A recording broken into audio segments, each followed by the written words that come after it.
pour vous le monde, c'est ceci.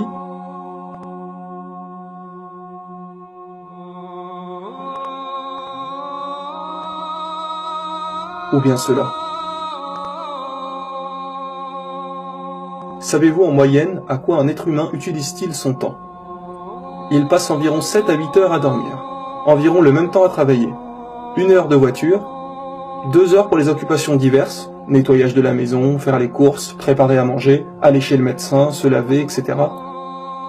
Les Français passent de 2 à 3 heures devant la télé chaque jour, source directe de Médiamétrie sur l'étude basée en 2012. Environ 2 heures pour les autres divertissements, faire du sport, ordinateur, cinéma, restaurant, etc. Et en moyenne, 1 heure à 1h30 à manger. Oui, les gens mangent de plus en plus rapidement. Savez-vous combien de temps reste-t-il alors pour se tourner vers la religion, pour prier, etc. Eh bien rien du tout. Il ne vous reste plus du tout de temps. Pourquoi? Parce que des banalités inutiles ont capturé votre esprit et vous poussent à passer votre temps à faire des choses qui ne servent à rien. Rendez-vous compte que vous passez parfois des heures devant la télévision. Vous n'avez pas de film intéressant à regarder, vous zappez les chaînes comme ça, juste par pur hasard. Ou bien que vous traîniez pendant des heures sur Facebook, YouTube, Twitter, etc. Rendez-vous vraiment compte que cela ne sert vraiment à rien? Et vous recommencez tous les jours. Vous avez complètement délaissé l'au-delà pour ces occupations futiles, qui en plus ne procurent en réalité aucune vraie satisfaction. Ne vous rendez-vous pas compte que cela n'apporte rien? Ne vous dites-vous pas le soir en allant vous coucher que vous avez perdu votre temps? Que vous n'avez rien fait vraiment de votre journée? Non, vous allez recommencer le lendemain et le surlendemain, etc. Allah nous a bien dit, mais vous préférez plutôt la vie présente alors que l'au-delà est meilleur et plus durable. Alors que certains musulmans pieux, eux, prennent chaque jour 1 heure ou plus pour faire leur prière, lire un peu de Coran, remercier Allah, chercher à aider des gens, rendre visite à leurs proches, leur offrir un cadeau de temps en temps, chercher à aider un pauvre, apprendre l'islam à ceux qui ne savent pas. Car quand vous apprenez l'islam à quelqu'un, en allant vous coucher, vous vous dites que peut-être bientôt, grâce à vous et à Allah, il y aura un musulman de plus sur terre. Mais quand vous allez vous coucher après 2 heures de jeux vidéo sur l'ordinateur, l'iPhone, etc., vous vous sentez plus fort, plus instruit? C'est cela l'exemple de Mohammed, sallallahu alayhi wa sallam. Ne nous a-t-il pas prévenu de cette période pleine de tentations? Ne nous a-t-il pas prévenu que cela allait arriver? Que pratiquer votre religion deviendrait aussi difficile que de tenir une braise dans sa main? Que ce qui lui faisait le plus peur pour sa communauté seraient les femmes? Toutes ces femmes qui sortent en petite tenue et qui nous tentent. Car nous savons très bien que pour une femme, un homme est prêt à tout, et même à abandonner sa religion. Alors, notre prophète, sallallahu alayhi wa sallam, ne nous a-t-il pas tout dit pour que nous soyons sur nos gardes, et qu'il n'y ait pas de surprise? Et vous, vous doutez parfois de Dieu, à cause de tous ces blablas qui nous sont constamment racontés à la télé? Ne nous a-t-il pas dit que viendrait une époque où de grands mensonges seraient racontés? Mes frères et sœurs, réveillez-vous. Vous entendez les rappels, mais vous n'en tirez pas les leçons. Arrêtez de passer autant de temps à vous divertir, car vous pensez que cela vous divertit, mais en réalité cela vous rend tels des esclaves. Cela est une prison pour votre cerveau. Pourquoi? Parce que vous avez constamment l'esprit occupé. Savez-vous quand est-ce qu'un humain réfléchit vraiment? Eh bien, c'est quand il n'a rien à faire. Quand vous écoutez de la musique, votre cerveau est concentré sur ce qu'il entend. Quand vous jouez à un jeu vidéo ou regardez un film, votre cerveau est concentré sur ce qu'il voit. Et donc ne réfléchit pas vraiment sur les buts de la vie. Donc plus la technologie avance et plus vous vous faites endoctriner. Vous êtes de plus en plus occupé avec quelque chose. Il est aujourd'hui presque impossible de ne rien faire. Vous attendez chez le médecin, vous sortez le téléphone et jouez à un jeu. Vous rentrez chez vous, vous allumez la télé, vous allez sur Facebook. Donc finalement, quand réfléchissez-vous vraiment? Votre cerveau est toujours occupé à des futilités. Tous ces soi-disant divertissements sont en réalité un moyen de vous occuper et de vous garder sous contrôle. Et puis toutes ces heures où vous allez vouloir ressembler à tel ou tel acteur ou people que vous voyez dans les magazines. Et vous pensez être libre, mais vous êtes tel qu'il voudrait que vous soyez. Vous essayez constamment de ressembler à quelqu'un, vous n'êtes pas vous-même. Et vous allez acheter des quantités et des quantités de vêtements, produits, etc. Mais eux, vous n'y pensez pas?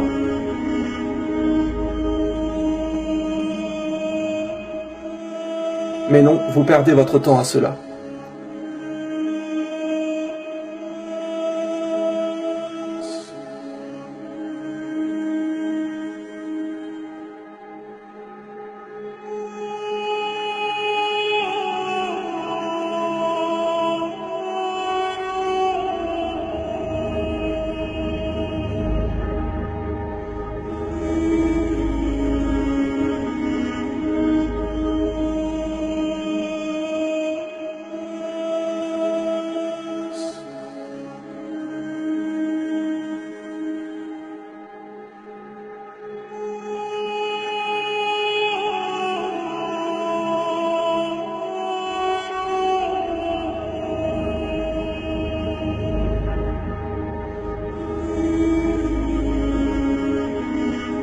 Votre liberté se résume à ça. Devenir un produit tout à fait banal de la société, 100% retouché. Ouvrez un peu les yeux. Vous habillant de la sorte, vous n'êtes rien de plus que des esclaves qui font partie de cette chaîne d'humains qui a toujours la même vie. N'avez-vous pas l'impression d'avoir toujours le même train-train quotidien? Je me lève, je travaille, mange, regarde la télé et je dors. Et le lendemain, je recommence. Tout ça pour me payer 15 jours de vacances l'été et puis c'est reparti chaque année. Ne ressentez-vous pas que votre vie se résume toujours à ça sans réel but? Parce que vous oubliez Dieu à cause de toutes vos occupations. Parce que vous oubliez Dieu à cause de toutes vos occupations. Parce que vous oubliez Dieu à cause de toutes vos occupations. Et après, vous vous demandez pourquoi c'est si difficile de faire ne serait-ce qu'une petite prière? Mais votre vie est tellement concentrée de bêtises et d'occupations que dès que vous voulez faire quelque chose d'important comme la prière, votre cerveau décroche et cela lui semble impossible car il n'est pas habitué à cela. Vous êtes plus ou moins comme des robots programmés à faire toujours pareil. Changez vos habitudes, ou sinon vous piétinerez toute votre vie sans jamais avancer. Mes frères et sœurs, pour votre liberté et votre droit de penser, réveillez-vous. Prenons un autre exemple qui est très répandu dans notre civilisation aujourd'hui, le voile. Beaucoup de gens pensent qu'en portant le voile, vous ne faites pas ce que vous voulez, alors vous êtes soumise. Alors que ceci est totalement faux. Mais déjà faudrait-il comprendre vraiment à quoi sert le voile. Aujourd'hui, la plupart des filles disent que les garçons ne sont pas sérieux, qu'ils couchent avec tout le monde, etc. Des fois, des garçons vous sifflent dans la rue et vous dites « Oh là là, regardez ces mecs qui ne pensent qu'au sexe ». Mais regardez-vous, vous vous habillez avec des décolletés énormes, des mini-jupes vraiment courtes, et après vous vous demandez pourquoi les hommes vous regardent. Toutes ces filles qui ont des maris qui continuent à s'habiller de manière très sexy dans la rue. Où est le respect pour leur mari? Elles savent très bien qu'en s'habillant de la sorte, les garçons vont les regarder, mais elles le font quand même. Des filles disent parfois à leur mari « Je sors ce soir entre filles, on va boire un verre, etc. » Et c'est dans ce genre de moment qu'elles se maquillent et se font toutes belles. Mais vous savez très bien qu'avec un tel comportement, des garçons viendront vous draguer. Elles se font généralement plus belles quand leur mari n'est pas là que lorsqu'il est là. Mais dites-moi, si votre mari est l'homme de votre vie, ce n'est pas normalement que pour lui que vous devriez vous faire belle? Car si vous vous faites belle quand il n'est pas là, alors c'est bien que c'est pour quelqu'un d'autre finalement. Car vous savez très bien que si vous étiez seul sur une île déserte et que personne ne pouvait vous voir, vous vous ficheriez de votre allure. Vous cherchez à plaire aux autres indirectement. Et après, vous vous demandez pourquoi il y a autant de divorces aujourd'hui? Mais il est tellement facile de rencontrer des personnes du sexe opposé, internet, téléphone, Facebook, Twitter, sites de rencontres, etc. Mes sœurs, en islam, il est tout à fait permis de se faire belle. Mais on se fait belle pour son mari. Vous avez le droit d'acheter des vêtements près du corps, des sous-vêtements qui vous mettent en valeur, mais vous devez les porter que lorsque votre mari vous voit, et pas quand d'autres hommes peuvent vous voir. Et après vous vous dites que les hommes veulent aller voir ailleurs. Mais vous ne cessez d'être des tentations à vous habiller de la sorte. Vous êtes vous-même la cause du problème. C'est pour cela que Dieu a dit « Soyez couvertes, portez le voile pour ne pas tenter les hommes comme cela ». Si toutes les femmes portaient le voile et étaient pudiques, les hommes ne seraient pas tentés et il y aurait beaucoup moins de divorces. Donc en portant le voile, les autres hommes ne seront pas attirés vers vous. Gardez votre beauté pour votre mari et non pour les autres. Car un homme dans la rue ne va pas aller regarder une femme voilée. Sans parler des cas de viol, il n'existe presque aucun cas de viol sur une femme voilée qui sait se couvrir. À votre avis, un violeur va choisir qui? Une femme en mini-short avec un petit débardeur décolleté, ou une femme qui porte des vêtements amples et un voile? En plus d'un respect pour vous-même, c'est aussi une sécurité. De plus, on sait très bien qu'un des critères importants qui rend la femme belle est ses cheveux. Prenez une très belle fille, si vous la tondez complètement, elle sera beaucoup moins belle. Habillez de la manière dont vous le faites parfois et vous allez vous faire regarder par tous les passants. N'avez-vous pas l'impression parfois d'être un simple morceau de viande? Où est passé votre pudeur, votre respect de vous-même? Comme il est dit, oui faites-vous belle, maquillez-vous, achetez-vous des vêtements sexy, mais pour votre homme, pas pour je ne sais quel inconnu qui ne souhaite que profiter de votre corps et vous jeter après comme un vulgaire objet. Vous êtes une femme, et votre corps est sacré. Préservez-le pour votre mari et ne l'offrez pas à n'importe qui. Notre prophète, que la paix et les bénédictions d'Allah soient sur lui, nous a pourtant également prévenu que viendra une époque où les femmes seront habillées, mais cependant elles seront nues. Inutile de faire un dessin, nous le voyons tous les jours autour de nous. Chères femmes non musulmanes, ne critiquez pas les croyantes qui se voilent, car elles, au moins, ont le mérite de ne pas attirer sur elles le regard de vos maris. Elles, au moins, ont le mérite de ne pas attirer sur elles le regard de vos maris. Elles, au moins, ont le mérite de ne pas attirer sur elles le regard de vos maris.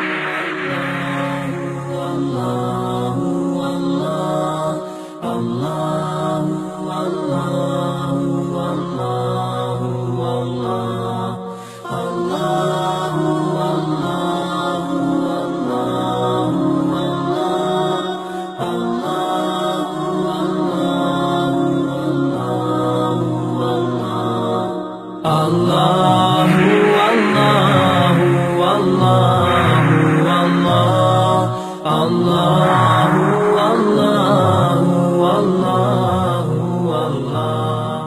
certaines femmes aimeraient porter le voile et n'osent pas à cause du regard des autres.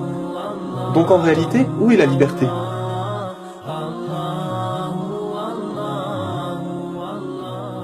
Et en suivant les critères de beauté que la télé et les magazines vous imposent, vous vous soumettez finalement à ce qu'ils vous montrent. Ils sortent une mode et vous suivez sans vous dire que vous n'êtes rien de plus que des marionnettes. Votre liberté à vous, c'est cela? Voilà le comportement d'un musulman et d'une musulmane. Je passe mon temps libre à prier, à remercier Dieu, à faire le bien autour de moi. Je passe du temps avec mon époux ou mon épouse, je me fais belle pour lui. Et en agissant de la sorte, vous allez savoir ce qu'est le vrai amour. Pas celui construit et inventé par les médias. Car en agissant ainsi, tout est finalement basé sur du superficiel et cela finit toujours en divorce.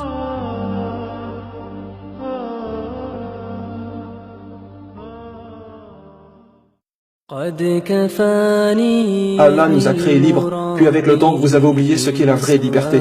Ne cherchez pas à plaire à d'autres humains, à ressembler à tel ou tel exemple, car nous sommes tous égaux, nous finirons tous dans une tombe pour ensuite comparaître devant Allah. Alors préparez votre vie future et retrouvez votre vraie liberté.